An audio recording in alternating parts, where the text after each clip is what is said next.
Suara Kebenaran pada Jumat 28 Juni 2024 berjudul Ketegasan Allah.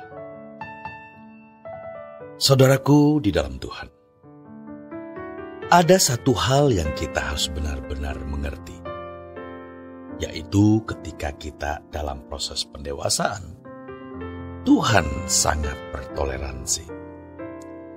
Kadang Tuhan nampak begitu fleksibel, begitu berpengertian, begitu sabar. Firman Tuhan mengatakan, walaupun kita tidak setia, Tuhan tetap setia.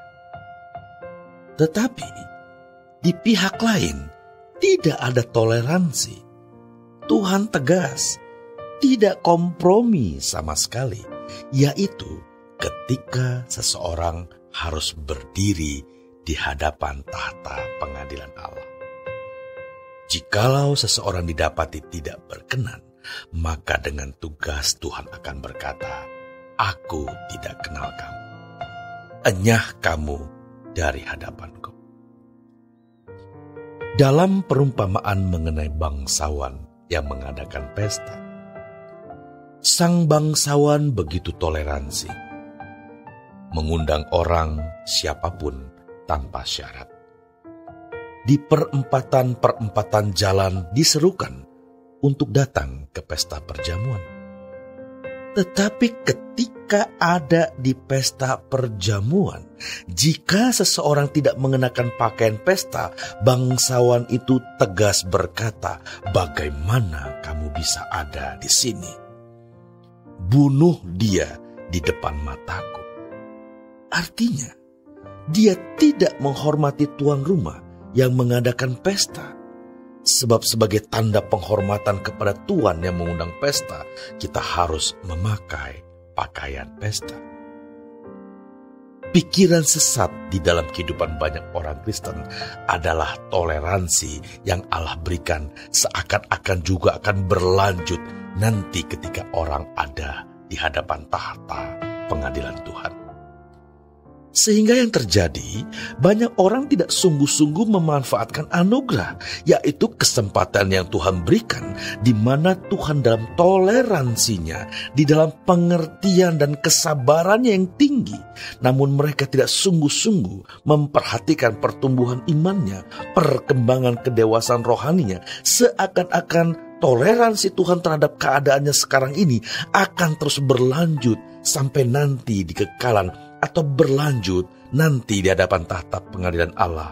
Sebagian besar orang menganggap remeh ketegasan Allah itu. Padahal jelas saudaraku, dalam Injil Matius pasal yang ke-7 ayat 21 hingga yang ke-23 dikatakan, "Pada hari itu aku akan berterus terang, aku tidak kenal kamu. Enyahlah kamu dari hadapanku. Kamu yang tidak melakukan kehendak Bapa, atau kamu yang berbuat jahat, atau kamu pembuat kejahatan." Sebab standar Tuhan itu mutlak, tidak bisa ditawar. Kalau di Matius 6 ayat 24 firman Tuhan mengatakan, "Kamu tidak dapat mengabdi kepada dua tuan." Di situ nampak ketegasan atau integritas Tuhan. Kita harus sepenuhnya untuk Tuhan atau tidak usah sama sekali. Ketegasan Allah juga nampak di 2 Korintus 6 ayat 17-18. "Keluarlah kamu dari antara mereka dan pisahkanlah dirimu dari mereka," firman Tuhan. "Dan janganlah menjamah apa yang najis, maka aku akan menerima kamu. Dan aku akan menjadi bapamu, dan kamu akan menjadi anak-anakku laki-laki dan anak-anakku perempuan. Demikianlah firman Tuhan yang Maha Kuasa." Jadi saudaraku di dalam Tuhan, sementara kita dalam proses pendewasaan, dalam proses pembentukan Tuhan, Tuhan begitu toleransi.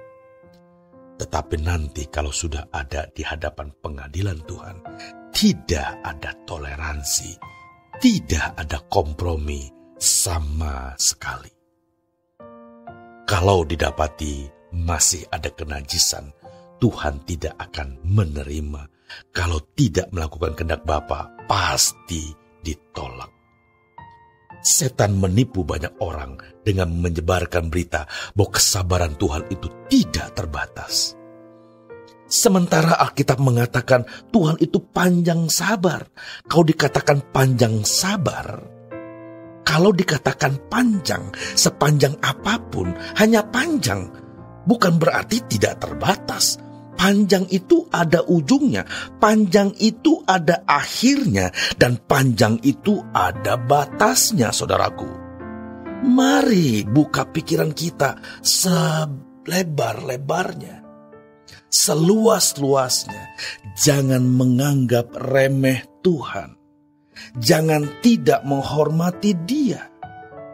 Jadi, kalau Tuhan mengatakan, kamu tak dapat mengabdi kepada dua tuan, artinya Tuhan menunjukkan integritasnya bahwa kita tidak bisa main-main dengan Tuhan. Jangan menyentuh apa yang najis, berarti kita sungguh-sungguh didapati Tuhan tidak bercacat, tidak bercela. Di dalam Ibrani 12 ayat 17 dikatakan, sebab kamu tahu bahwa kemudian ketika Esau hendak menerima berkat itu, ia ditolak, sebab ia tidak beroleh kesempatan untuk memperbaiki kesalahannya, sekalipun ia mencarinya dengan mencucurkan air mata. Ayat sebelumnya, janganlah ada orang yang menjadi cabul atau yang mempunyai nafsu yang rendah seperti Esau.